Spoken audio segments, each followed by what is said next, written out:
What's up guys, my name is Ace, and welcome back to another gun guide. This is the series where I go into great detail with the stats of all of the weapons as well as every one of their variants. In today's episode, we're going to be covering the R3K and its variants. Let's get into it.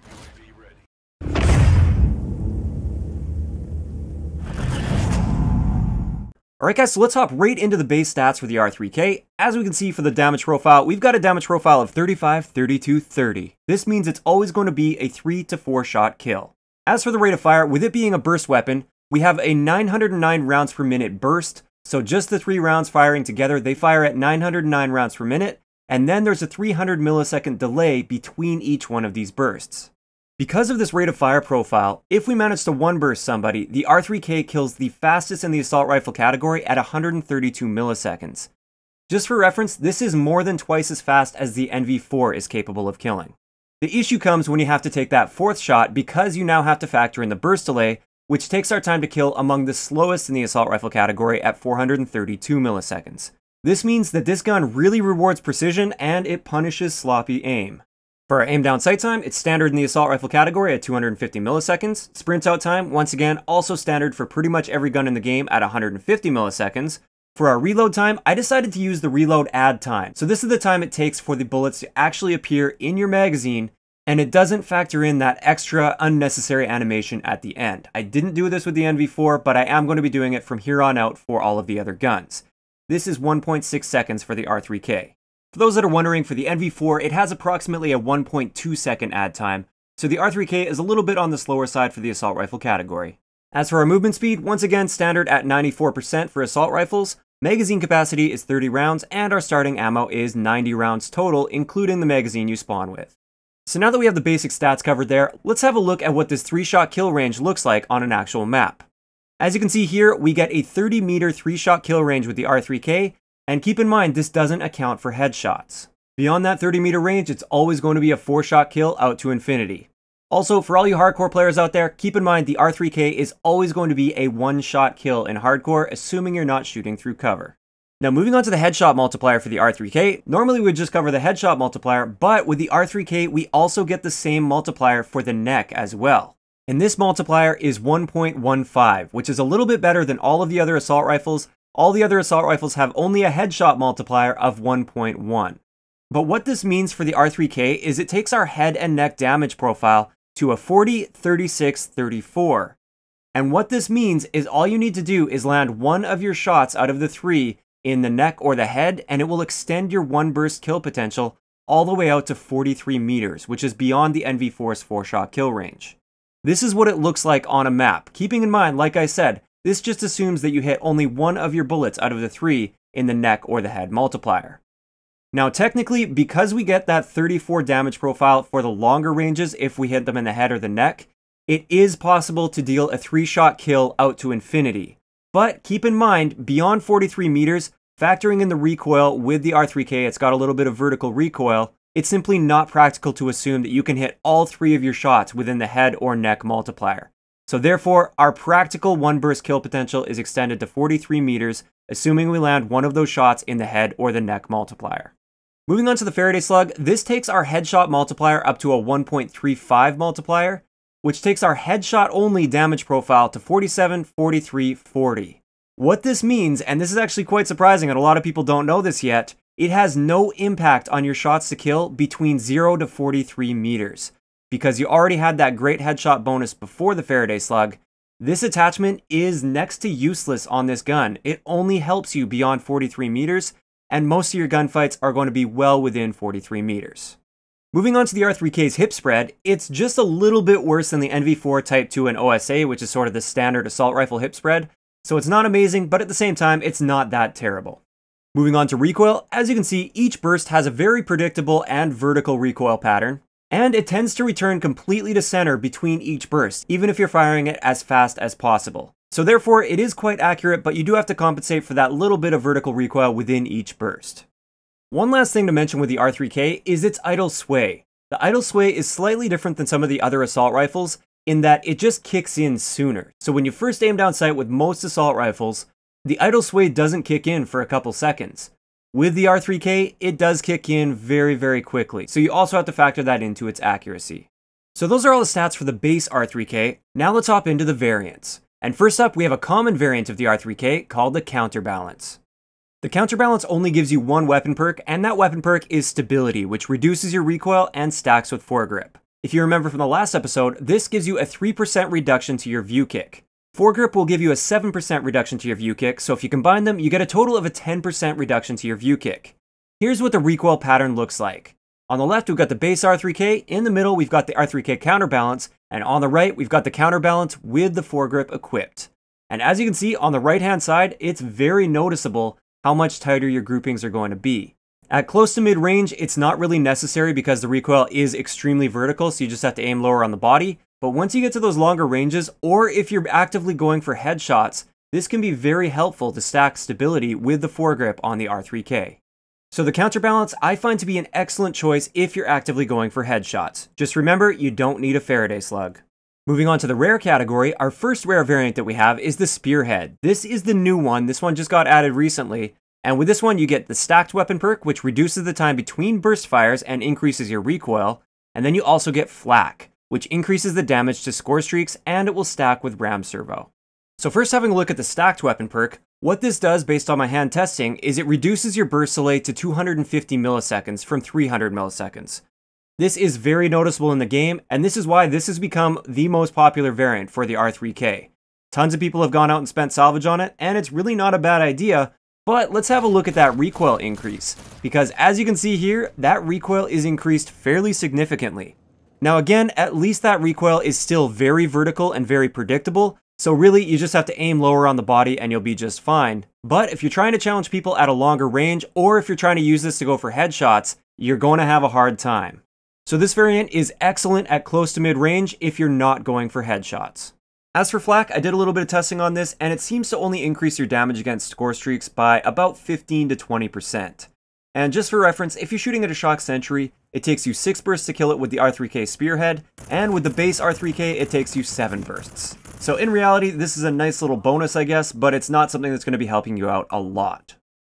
Getting into the second rare variant of the R3K, we have the Eclipse, and this one gives you Scrambler as well as Sharpshooter. And Scrambler will hide nearby friendlies from enemy radars when you get a kill with the gun. So every time you get a kill with that gun, you can see on the minimap it pops up like a jammer area, and any of your teammates within that jammer area won't be seen on the radar. This really isn't that great of a weapon perk. I don't know if this has ever actually done anything for me, but it is a little bit of a bonus for this gun. As for Sharpshooter, this one increases your damage range and it will stack with Particle Amp. So this just gives you a total of a 5% increase to your range, which really isn't all that significant. And you can see that increase on the map here. I don't really see this as being worth it, but I mean, if the Eclipse is the only variant you have, it's better than the base model. Moving on to the legendary category, first up we have the Gambit, and the Gambit gives you roll the dice as well as readiness. Now roll the dice will give you one random attachment every time you spawn, and that changes every single time you die and spawn in again. This one I just treat as a nice bonus, but sometimes it gives me an attachment that I don't necessarily want, like Suppressor. I don't want my one burst kill potential to be reduced with the R3K most of the time, so therefore it can actually harm you a little bit if it pops a suppressor on your gun. Generally though, it is going to just give you a nice bonus attachment that is actually going to help you out a little bit. So on average, it is a nice little weapon perk to have. As for readiness, we've seen this before, it only applies when you completely empty your magazine, which isn't going to be too often, but when you do completely empty your magazine, it's going to increase your reload speed by about 40%. Moving on to our next legendary variant, we have the Wasteland. And this one is located in the Quartermaster collection, so this one can't be crafted, and it gives you a nuclear weapon perk as well as Stockpile. Now we've seen the nuclear weapon perk before, 25 player kills with that gun will give you a deatomizer strike. And then Stockpile will increase your magazine capacity to 36 rounds, and your total starting ammo will be increased to 108 rounds. There's not too much to say about this variant, aside from the fact that if you want to get a nuke with an R3K, this is your only option. So finally, we've got the epic variant of the R3K, and this is the Rekt. This one gives you Breakpoint, which turns the gun into a full auto gun while reducing recoil, and then you also get Stockpile on there. So just a quick look at the stats, our full auto fire rate is 455 rounds per minute, and the damage profile also changes to a 35 to 30, it no longer has that 32 damage range, and it drops off from a 3-shot to a 4-shot kill at 30 meters. Now this really can't be compared directly to any of the other R3K variants because it's a completely different gun with a completely different fire type. Instead, the most comparable gun for this is going to be the base model of the Volk. So I decided to do a quick side-by-side of the Volk and the Rekt so you guys can see for yourself if the Rekt is really worth it. Now I don't want to spend a ton of time talking about every detail on this list here, but as you can see, they're both 3 to 4 shots to kill. The 3-shot kill range on the Volk is noticeably better than the 3-shot kill range with the Rekt at 43 meters. The Volk has a faster fire rate at 483 rounds per minute, which also means the Volk has a faster time to kill at both ranges. Now the Rekt beats the Volk in magazine capacity. It's got a 36 round mag over a 28 round mag. It's got a 250 millisecond aim down sight time, which is a little bit faster than the Volk. It has better hip fire spread, which is the same as all of the other R3K variants, and it has very predictable recoil.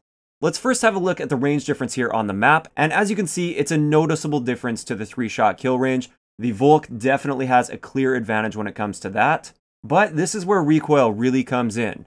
The Rekt has a pretty much straight up vertical recoil. There's almost no side-to-side kick whatsoever, meaning that it's extremely predictable and easy to use. Whereas the Volk, it doesn't kick up quite so much, but it's very unpredictable within the area that it kicks. Sometimes it'll kick really hard to the left, sometimes hard to the right. It kind of bounces all over the place within a smaller area. So once you start to get to those longer ranges, it becomes more difficult to hit your shots with the Volk. But remember, the Volk also deals more damage out to a longer range. So is the Rekt really worth the 4,000 salvage? It really depends. If you like 3-shot kill guns and you want a little bit more variety in your 3-shot kill weapons, then absolutely, I think it would be a solid choice.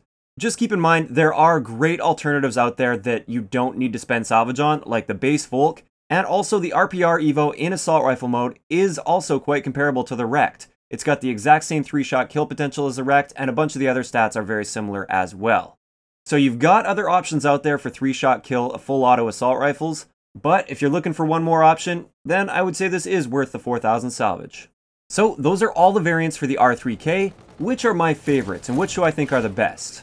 Well, it's actually once again quite surprising. The common variant, the Counterbalance, is my favorite when going for headshots, because if you combine that with a grip, like you saw earlier, it's very, very accurate. So you can pretty much just aim at the neck sort of area, and it'll just kick you up that little bit that you need to get that headshot, and you'll be getting headshots like crazy. For just regular sort of play, especially if I want to be a bit more aggressive, I love using the Spearhead, and in my opinion, that is the best overall R3K variant, which is really cool because it only costs 500 salvage. As for the other rare variants, as well as the legendary variants, I would say don't even bother with them. They're not as good as the Spearhead or the Counterbalance. And the Rekt, like I said, it's like a completely different gun, so can't really be compared to the others. If you're looking for that extra option for a 3-shot kill full auto assault rifle, the Rekt is a good choice. So one last thing before I wrap this up, this is something that people were requesting in the last episode, is what are my recommended attachments when using the R3K? For me personally, I always run quick draw on all of my assault rifles no matter what, so that's going to be a must-have for me here.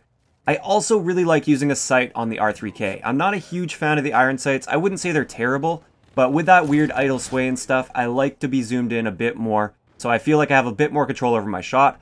So I like using either an ELO or a reflex sight with a blue dot reticle on it. Now, a lot of the times, those are the only 2 attachments I'll run on the R3K, but sometimes I'll also pop like a fusion mag on there, or maybe a stock, especially if I'm playing the tactical team deathmatch, I'll pop a stock on there. But aside from that, I really feel like the other attachments are just not necessary. I don't feel like you really need to increase the 3-shot kill range, but at the same time, I don't like to reduce that 3-shot kill range, so I tend to avoid using a suppressor. But if I am going to be using a suppressor, I will only use it on the Spearhead variant, simply because it's a bit more forgiving if I don't get that 1 burst kill. I've got that 2nd burst ready to go quickly.